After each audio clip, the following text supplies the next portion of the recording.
Hello traders, good morning. நம்ம நேற்று சொல்லியிருந்தோம் பஜாஜ் ஃபினான்ஸ் அப்புறம் வந்து பார்த்திங்கன்னா கொஞ்சம் நல்ல ட்ரேடாக இருக்கும் அப்படின்னு சொல்லிட்டு இந்த இடத்துக்கு போனால் செல்லிங் ஜோன் சொல்லிவிட்டு நேற்றே சொல்லியிருந்தோம். நம்ம ட்ரேடு வந்து எடுத்தோம், அதுக்குள்ளே முடிஞ்சுது. இன்னைக்கு டார்கெட் அச்சீவ் ஆகிடுச்சு. பார்த்திங்கன்னா நம்மளோட செல் என்ட்ரி 9:19 எடுத்தேன். ஜஸ்ட்டு ஒரு 4 மினிட்ஸ் தான் இருக்கும் ட்ரேடு.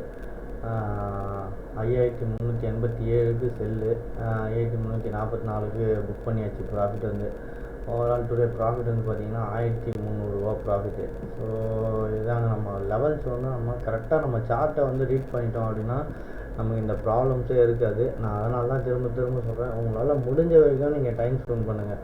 நீங்கள் ட்ரேடு வந்து நீங்கள் எடுக்கிறதுன்றது ரெண்டாவது கடைசி பட்சம் தான். ஆனால் நம்ம அந்த லெவல்ஸை வந்து ஃபைண்ட் அவுட் பண்ணுறது தான் வெரி இம்பார்ட்டன்ட். நீங்கள் எவ்வளோக்கு எவ்வளோ சார்ட்டை பார்க்குறீங்களோ அவ்வளோக்கு எவ்வளோ உங்கள் மைண்டில் ஏறிக்கிட்டே இருக்கும். புரியுதுங்களா? என்ன மாதிரி பேட்டர்னாலும் இப்போ வந்து ஒரு செஸ்ஸு எடுத்துக்காட்டுக்கு ஒரு எக்ஸாம்பிள், ஒரு செஸ் விளையாடுறவங்கள எடுத்துங்க.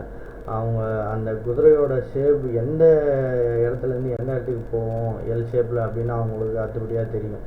இங்கே எடுத்துகிட்டு அடுத்து இந்த பக்கத்து கட்டத்துக்கு இங்கே வரணும் அப்படின்னா அது எங்கே போய் அடுத்த 2 ஸ்டெப்பில் வச்சா அது அங்கே வரும்னு அவங்களுக்கு தெரியும். அதே மாதிரி தான் நம்ம பார்க்க தான் நம்மளுக்கு சார்ட்டில் என்னென்ன பிக்சர் வந்து க்ரியேட் ஆகுது, எந்த இடத்துல வந்து ரெசிஸ்டன்ஸ் ஃபார்ம் ஆகுது, எந்த இடத்துல சப்போர்ட் ஃபார்ம் ஆகி பிரேக் ஆகுது, இதெல்லாம் நம்ம ஈஸியாக கண்டுபிடிக்க முடியும். ஸோ அதனால தான் சொல்கிறேன், நீங்கள் சார்ட்டை எவ்வளோக்கு எவ்வளோ வாட்ச் பண்ணுறீங்களோ நமக்கு அவ்வளோக்கு எவ்வளோ வந்து நீங்கள் கரெக்டான என்ட்ரியும் கரெக்டான ஸ்டாப்பையும் தாராளமாக வைக்கலாம். கிட்டத்தட்ட இந்த ட்ரேடு பார்த்தீங்கன்னா நான் ஸ்டாப்பே போடல, டார்கெட்டும் போடல. அதுக்குள்ளேயே பார்த்தீங்கன்னா கரெக்டாக என்ட்ரி. நான் இன்னும் கேட்டால் ஆக்சுவலாக இந்த இடத்துல நான் ட்ரேடு எடுக்கலான்னு பார்த்தேன். ஆனால் ஸ்பைக் வந்து 1 மினிட்ல வச்சு பார்த்தீங்கன்னா தெரியும். ஜஸ்ட் இந்த ஸ்பைக்கு வந்து யாராலையுமே புக் பண்ண முடியாது. அது வரைக்கும் நமக்கு இந்த இடத்துல ட்ரேடு கிடச்சதே பெரிய விஷயம். 84க்கு நான் ட்ரேடு எடுத்தது பார்த்தீங்கன்னா 87 எடுத்திருப்பேன். இங்கே அடிச்சுட்டு நான் 400. அதுதான் நான் பண்ண தப்பு ஒன்று என்னென்னா, ஆனால் சில டைம் வந்து நம்ம ப்ரைஸ் ரிஜெக்ஷனையும் பார்க்கணும்.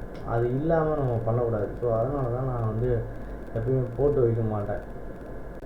லிமிட் ஆர்டர் எப்போ போட்டு வைப்போம்னா, எக்ஸ்ட்ரீம் லெவலில் மார்க்கெட் ஹையில் இருக்குது அப்படின்னா அந்த டைமில் மட்டும்தான் போட்டு வைப்பேன். ஏன்னா இது கீழே பாட்டத்தில் இருக்குது, எப்போ வேணாலும் பவுன்ஸ் பிரேக் ஆகலாம்.